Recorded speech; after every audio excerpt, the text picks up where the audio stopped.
May 9th. Moscow's biggest annual party, dating back decades in its original incarnation as a Victory Day parade to celebrate the Soviet Union's triumph over Germany in the Great Patriotic War. It is not just my favorite day on the Russian calendar for acquiring new B-roll. It has also been the subject of political intrigue in every iteration since the invasion began. I, for one, am old enough to remember the ridiculous media chatter in 2022, when people actually thought that Putin would use the opportunity to declare victory in Ukraine and withdraw to borders similar to the status quo beforehand. 48 months later, the war continues. And now most of the intrigue each year has turned to what Russia can still do with the parade, both due to a shortage of equipment thanks to attrition in eastern Ukraine, and increased security concerns from long-range drones and cruise missiles named after cute pink birds. And as we continue to enjoy this much more pleasant B-roll, let me transition to the much more serious topic of what could happen this year on May 9th. Speculation persists that Putin could be in the crosshairs this time around, amid the Kremlin openly announcing a scaled-back parade, and various reports of Putin increasing his general security apparatus. So, on tap for today, I want to focus on three things. First, we will cover a pair of short-term ceasefire proposals meant to guarantee a safe celebration in Moscow, which includes a humorous Ukrainian troll. Then we will get more serious by describing the strategy behind the general security problem, and what it says not only about attacks on Victory Day, but also what is happening right now. And finally, we will put this in the context of a broader report on what the regime security situation looks like for Vladimir Putin. But let's start with the ceasefire nonsense. And let me preface this by saying that this conversation is going to be more silly than serious. Just as the parade is an annual tradition, so is Russia announcing a ceasefire to commemorate the Great Soviet Victory. Really, just a way to ensure that Putin can hold his parade without disruption. It will not shock you to learn that adherence to said ceasefires has been spotty at best. However, this year, Ukraine decided to do something funny. Earlier in the week, Zelensky announced that, sure, Russia could have its ceasefire. However, it will not start on May 9th. Rather, it will begin on May 6th. From then on, Ukraine would mirror Russia's actions. No firing at Ukraine, and then no firing at Russia. Tit for tat. Basically, Ukraine was trying to demonstrate the silliness of unilateral ceasefires. You do not just get to say that there is a ceasefire, and lo and behold, there is a ceasefire. Point taken, because Russia indeed continued the war as usual. So the speculation then turns to what Ukraine might do during Victory Day, amid Russia once again warning that there will be serious consequences if Ukraine disrupts the festivities in Moscow. Note to the Kremlin, and anyone else not following this larger war. What is Russia going to do? Invade Ukraine? Moscow has no extra cards in reserve, because everything is already played out, or is otherwise off the table because Beijing would not be pleased. You can't just threaten to win the war, because if you could, you would have done it already. Now, zooming out, I would describe this whole tit-for-tat ceasefire thing as a distraction. The Zelensky-mandated ceasefire has made the media rounds as a masterstroke, laying bare the Kremlin's hypocrisy on the ceasefire front. Be that as it may, it has virtually no tangible effect on the military situation, and I am not sure who, after 4 years, has not formed opinions on which side is in the right. So Ukraine has gained whatever utility may be in having a positive news cycle among war watchers. But the story of real importance is what happens on Victory Day, or right before Victory Day. So let's talk about that. Although Victory Day provides more appealing visuals to the general strategic problem of allocating defenses, this is still just a case of allocating defenses.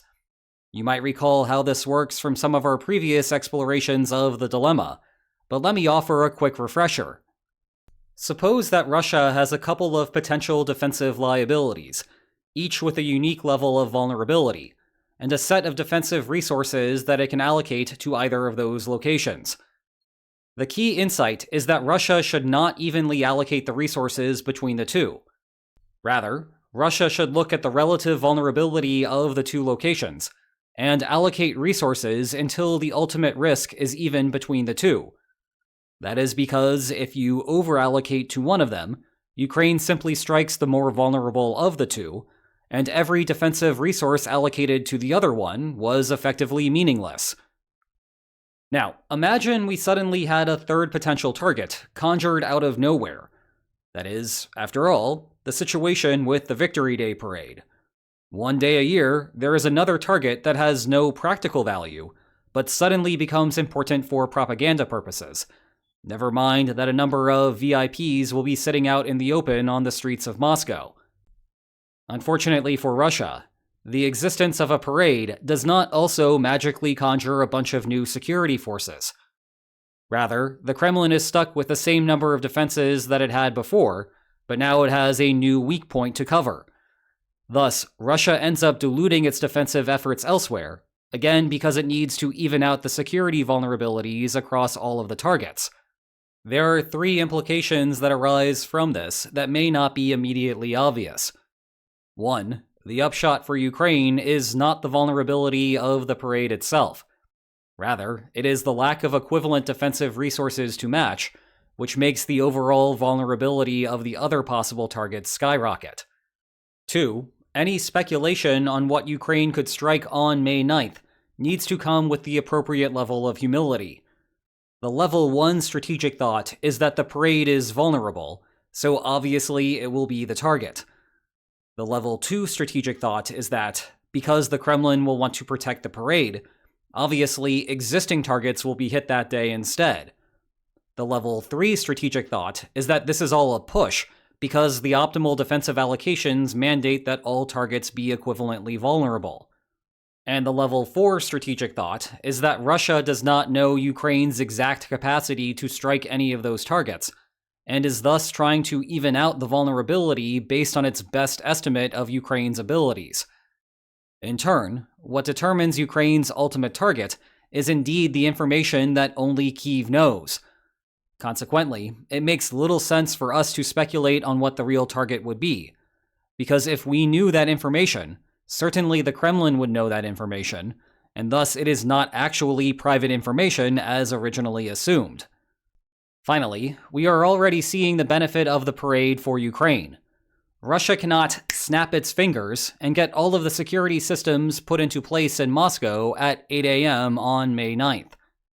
Rather, the Kremlin has to start moving air defenses into position days ahead of time. That means existing targets, like Russian refineries, already have weakened security.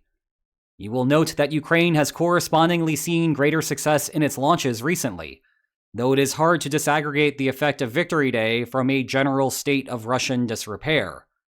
Moving on to our final topic for the day, the parade, and the security situation around it, come at a time when it seems that Putin is increasingly worried about the stability of his regime. A leaked report began circulating among Western media outlets, allegedly from a European intelligence agency, suggesting that the Kremlin is in more trouble than is publicly understood. To summarize some of the headline claims, anyone who has interactions with Putin is under heightened surveillance.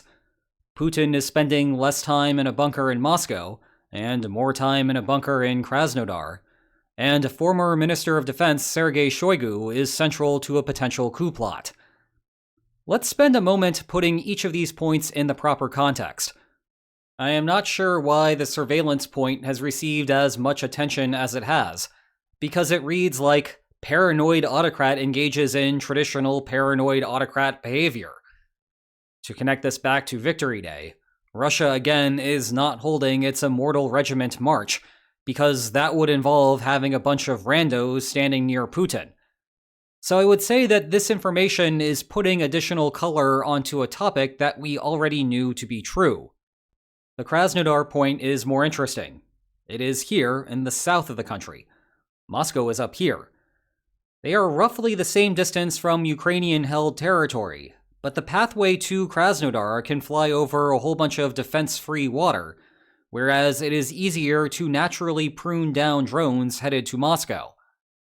This tells us that Putin is more worried about domestic threats than Ukrainian threats, or at the very least, he believes it is easier for Ukraine to recruit agents in Moscow than it is in southern Russia.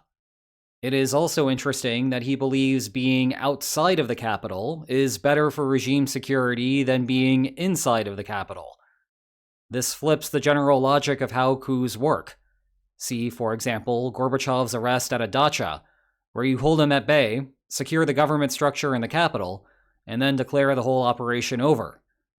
One way to make sense of today's situation is that Putin is more worried about attempts against his life than someone trying to usurp control through more traditional means. Regarding the coup threat, Shoigu is an interesting person to point the finger at. He and Putin have, or had, a close relationship, and you can find an endless stream of photos of them on vacation together.